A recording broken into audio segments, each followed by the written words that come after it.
चलिए, जीएस का test number है 24। मेरा नाम है अतुल श्रीवास्तव और स्वागत है आप सभी का नेक्सस जीएस में। भारतवर्ष में ब्रिटिश साम्राज्य का संस्थापक किसे माना जाता है? तो भारत में ब्रिटिश साम्राज्य का जो संस्थापक माना जाता है लॉर्ड रॉबर्ट क्लाइव को माना जाता है। सेकेंड ऑप्शन सही हो जाएगा। प्लासी का युद्ध कब हुआ था? तो प्लासी का युद्ध जो है 23 जून 1757 को हुआ था। इसी के साथ एक बक्सर का युद्ध भी हुआ था 1764 में। दोनों ही बहुत इंपॉर्टेंट है, बहुत पूछे जाते हैं। अगले क्वेश्चन में आ भी गया कि बक्सर का युद्ध कब हुआ था? तो 1764 में। मुगल बादशाह द्वारा नियुक्त बंगाल का अंतिम सूबेदार कौन था? तो मुगल बादशाह द्वारा नियुक्त बंगाल का जो अंतिम सूबेदार था वो आपका मुर्शीद कुली खां था। कौन था? मुर्शीद कुली खां। सिख राज्य के अंतिम राजा कौन थे? तो सिख राज्य के जो अंतिम राजा थे दिलीप सिंह या दलीप सिंह थे। प्रयागराज किले पर अंग्रेजों का अधिकार किस वर्ष स्थापित हुआ था? तो 1797 की बात है। प्रयागराज उत्तर प्रदेश के किले पर अंग्रेजों का अधिकार जो है स्थापित हुआ था, तो 1797 में। अच्छा, बताइएगा कि वर्तमान में उत्तर प्रदेश में सर्वाधिक जनसंख्या वाला जिला कौन सा है? ठीक है, ये कमेंट बॉक्स में बताइएगा कि वर्तमान में उत्तर प्रदेश में सर्वाधिक जनसंख्या वाला जिला कौन सा है।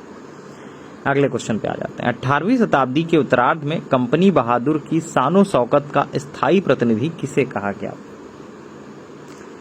तो स्थायी जो प्रतिनिधि कहा गया था 18वीं शताब्दी के उत्तरार्ध की बात है, दरोगा को नॉर्मली कंपनी बहादुर की शानो शौकत का स्थायी प्रतिनिधि कहा जाता था, तो दरोगा को। कार्ल मार्क्स ने ब्रिटिश आर्थिक नीति को कैसा कहा है? तो कार्ल मार्क्स ने कहा था कि ब्रिटिश आर्थिक नीति जो है वो आपका घिनौनी है। स्वराज पार्टी की स्थापना किसने की थी? तो सीआर दास तथा मोतीलाल नेहरू ने स्थापित किया था। सेकंड ऑप्शन सही हो जाएगा। भारतीय संविधान का आर्टिकल 241 किससे रिलेटेड है? तो भारतीय संविधान का जो आर्टिकल 241 है उसमें केंद्र शासित प्रदेशों के लिए उच्च न्यायालय का प्रावधान किया गया है। वैसे आप सभी लोगों को शिक्षक दिवस की हार्दिक शुभकामनाएं, और मेरी यही आकांक्षा है, महत्वाकांक्षा है आप लोगों से कि अगले वर्ष जब आपका शिक्षक दिवस आए तो आप सभी लोग अपने लक्ष्य को प्राप्त कर चुके होंगे।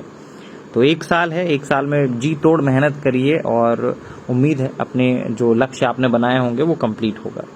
तो भारतीय संविधान का आर्टिकल 241 किससे रिलेटेड है? अभी मैंने आपको बताया है कि आर्टिकल 241 जो है केंद्र शासित प्रदेशों के लिए उच्च न्यायालय के प्रावधान है।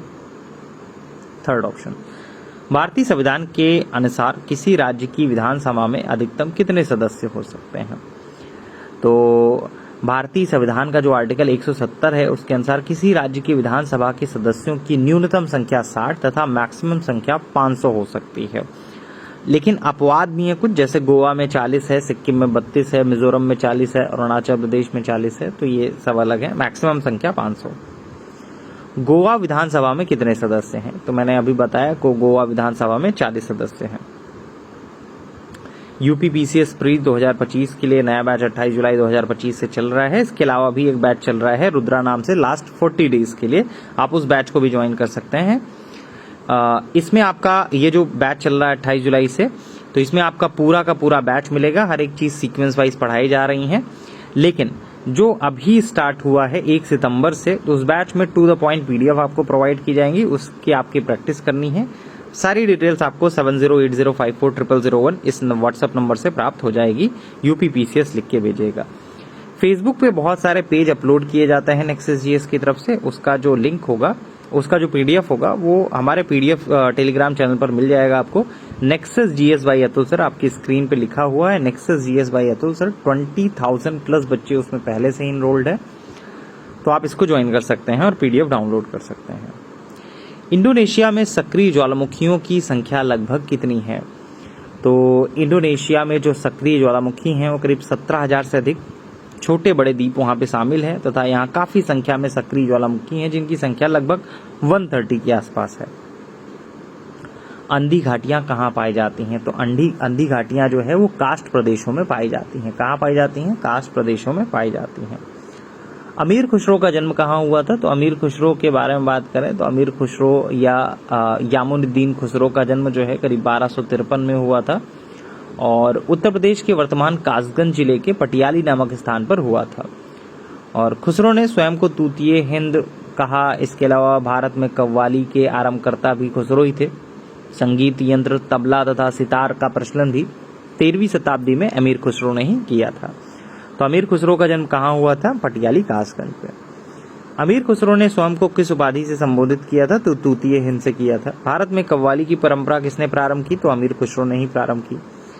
तबला और सितार का जो प्रचलन है वो आपका किसने किया? तो ये भी अमीर खुसरो ने किया था। अमीर खुसरो किस सुल्तान के दरबार से रिलेटेड था?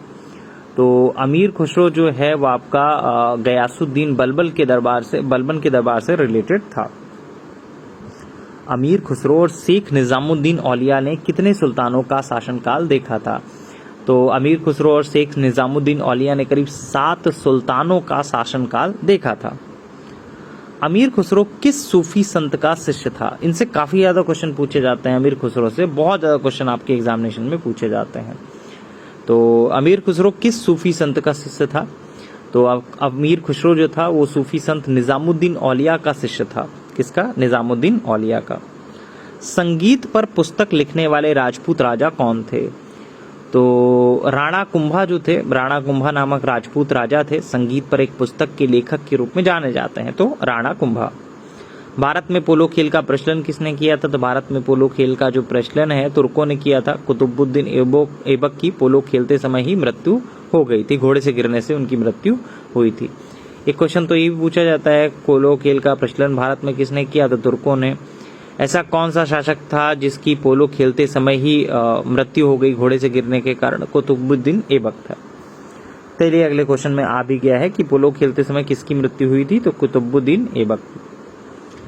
दिल्ली सल्तनत का कौन सा शासक था जिसके शासनकाल में हिंदू देवी देवताओं की पूजा शाही महलों में होती थी? तो शाही महलों में जो पूजा होती थी वो आपका किसकी होती थी? नसीरुद्दीन खुसरो नामक दिल्ली सल्तनत का सुल्तान था जिसके शासनकाल में शाही महलों में हिंदू देवी देवताओं की पूजा होती थी। तो नसीरुद्दीन खुसरो। Third option. दास्तार बंदान किसे कहा जाता है? तो दास्तार बंदान जो है उलेमा को कहा जाता है। Second option. हेमचंद्र सूरी किस धर्म से रिलेटेड है? तो हेमचंद्र सूरी जो है वो जैन धर्म का अनुयायी था। किसका था? जैन धर्म का अनुयायी था। मध्यकालीन भारत में महत्तर और पट्टिकल किसके लिए प्रयुक्त होते थे? तो मध्यकालीन भारत में जो आपका कह सकते हैं कि महत्तर और पट्टिकल जो है वो आपका किसके लिए प्रयुक्त होते थे? ग्राम मुखिया के लिए। जौनपुर नगर की स्थापना किसने की थी? तो जौनपुर नगर की स्थापना फिरोज तुगलक ने की थी। बहमनी राज्य की स्थापना किसने की थी? तो बहमनी राज्य की स्थापना अलाउद्दीन हसन गंगू ने की थी। किसने की थी? अलाउद्दीन हसन गंगू ने। पहला ऑप्शन सही रहेगा। इब्राहिम आदिल शाह दुती ने कौन सी पुस्तक लिखी थी? तो इब्राहिम आदिल शाह दुती ने कौन सी पुस्तक लिखी थी? किताबे नौरस लिखी थी। क्या लिखी थी? किताबे नौरस। होयसल राजवंश की राजधानी कौन सी? तो होयसल राजवंश की राजधानी जो थी वो द्वार समुद्रम थी। दक्षिण भारत के पोलीगार कौन थे? तो दक्षिण भारत के जो पोलीगार थे प्रशासकीय व सैन्य नियंत्रक थे। तो कौन थे? प्रशासकीय व सैन्य नियंत्रक। भक्ति आंदोलन का प्रारंभ किन संतों ने किया था? तो भक्ति आंदोलन का प्रारंभ जो है ये आप कमेंट बॉक्स में बताइएगा कि भक्ति आंदोलन का प्रारंभ जो है किन संतों ने किया था। बीजक नामक ग्रंथ किस संत से रिलेटेड है? तो बीजक के बारे में बात करें तो ये आपका कबीर से रिलेटेड है। कबीर जो थे वो रामानंद के शिष्य थे। बीजक के रचयिता तो थे ही। कबीर और धर्मदास के मध्य संवादों के संकलन का जो शीर्षक था अमूर मूल है, ये भी पूछा जाता है। तो अब आपको क्वेश्चन में बताना है जो भक्ति आंदोलन का प्रारंभ किन संतों ने किया था, ये आपको कमेंट बॉक्स में बताना है, और जो ऊपर क्वेश्चन पूछे गए हैं उनको भी कमेंट बॉक्स में बताना है। चलिए फिलहाल जीएस के टेस्ट नंबर 24 के लिए इतना ही। और आज टीचर्स डे है। आज आप लोग बता सकते हैं कि आपको किन टॉपिक पर और किस तरह के वीडियोस चाहिए। जैसा कि आप सभी लोगों को पता है कि शाम को 6 बजे डेली करंट अफेयर्स की क्लास चलती है, जिसमें करंट अफेयर्स के जो भी प्रश्न डेली बन सकते हैं उनकी प्रैक्टिस कराई जाती है। इसके अलावा सुबह 8 बजे जीएस का एक टेस्ट होता है, ठीक है। इसके अलावा भी दिन भर बहुत सारी चीज़ें अपलोड की जाती हैं, चाहे वो आपका यूपी स्पेशल से रिलेटेड करंट का पीडीएफ हो, बहुत सारे पीडीएफ अपलोड किए जाते हैं। और जितने भी पीडीएफ अपलोड किए जाते हैं ये जो जीएस का टेस्ट है इसको छोड़ के वो सारे के सारे हमारे जो टेलीग्राम चैनल है nexus GS bye Atul sir, जिसके बारे में मैंने अभी बताया आपको, ये आपका सामने nexus GS bye Atul sir, इसमें आप ज्वाइन करके वो पीडीएफ पा सकते हैं। ठीक है, चलिए फिलहाल के लिए इतना ही। Thank you so much.